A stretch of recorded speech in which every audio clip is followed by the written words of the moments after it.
Assalamu alaikum. Welcome back to Ummah Talk with me, Azhar Ali. Today we're discussing the plight of the Rohingya Muslims, the ethnic cleansing that is taking place in Burma. And discussing the issue with me, I have Peter Kessler, Noor Islam, and on the phone, Tom Porteous. And just before the break, we were discussing what Southeast Asian countries can do. Before we get back into discussion, we have a clip that we'd like to play. Hopefully, it'll be coming on in about 2-3 seconds now on your screen.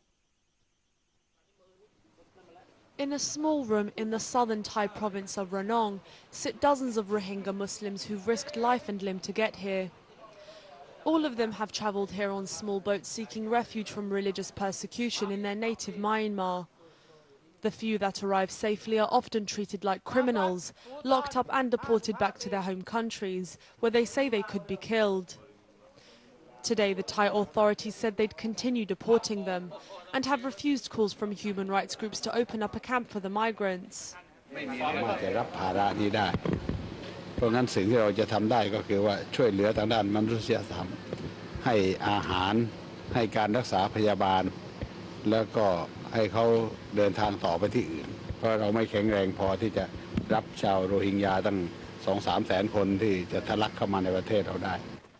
The Rohingya, who consider themselves refugees, are generally seen as an economic burden here in Thailand. Yesterday, hundreds of Thai villagers demonstrated in the Ranong province, demanding that the government not allow any temporary shelter to house the migrants. Over the past 2 months, hundreds of Rohingya have reached Thailand on unstable wooden boats, and they're the latest in an annual trickle of people fleeing by sea in search of better lives. Now they face an almost certain deportation to Myanmar. The Thai authorities deny there's a threat, but the country's police say that many detained Rohingya had been beaten en route by officials of Myanmar's military junta. The plight of the estimated 800,000 Rohingya had been in the headlines since reports of abuse by the Thai military.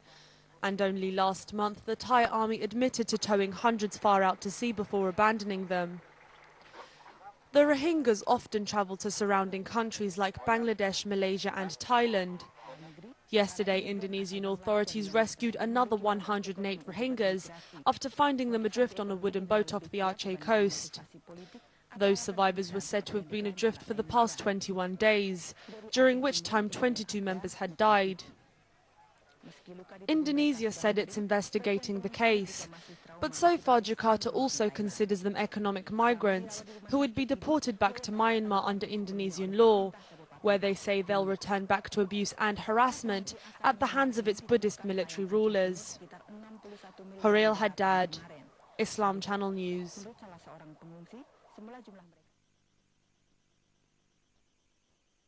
Welcome back. Okay, some disturbing pictures there. I mean, one of the points the reporter made there, Tom, Peter, if I can come to you first, is that Indonesia, Thailand, and other countries are seeing them as economic migrants and not refugees.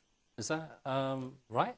Well, that's a phenomenon that UNHCR has seen as well, that many of the Rohingya that we approach and speak, including some of those people that arrived under terrible conditions in Thailand and then endured the appalling pushbacks of earlier this year, they still didn't want to seek asylum. So they are motivated mainly by a desire to earn an income so that they can take funds back to Myanmar and care for their families. But clearly it is a regional problem that all governments have to take seriously, which is that it's a problem of human rights abuse that causes people not to have access to a possibility of caring for their families, of feeding their families, and indeed they're forced to seek a better life abroad, some of them. They're desperate acts at the moment, and that's what we're seeing. But we also heard the Deputy Prime Minister of Thailand mentioning quite interestingly that they can't cope with all of these refugees, another 200, 300,000 refugees, they can't cope. Is the UN not offering financial support for countries that will look after these refugees? Well, if governments give us access, indeed we will support those governments. Thailand cares for all the refugees on its territory. If they do signal a need for our support, we're prepared to come in and assist them. And Thailand, Burma, other countries in the region have historically been extremely hospitable. What we've seen, though, of late have been appalling incidents that have elicited international outrage and concern, but they are driven by the lack of access to economic possibilities within Myanmar. They are driven by human rights abuse in Myanmar that apparently cause a great many Rohingya to flee for a multiple of reasons, both human rights abuse and for economic reasons. And that must be addressed by all states because of the dramatic situation of these people who are on the move. Okay. Tom, if I can ask you one question. I mean, you've written this report. I mean, have you been given access to these people? Have you been to these villages? Have you seen for yourself these atrocities or claimed atrocities? Well, I mean, we cover Burma as best we can. We don't have official access to Burma, but we are able to get in from time to time, and obviously we're able to move around the region and talk to some of the refugees and the migrants in different parts of the ASEAN region, and so we have a very good picture of what's going on. I think it's also important to note that there's a sort of a link here between, and I think one of the reasons perhaps why regional countries are not ready to really sort of push this issue is that there are sort of very significant economic interests that many Southeast Asian countries have in Burma, and particularly in Western Burma, where there are some very important energy and infrastructure projects.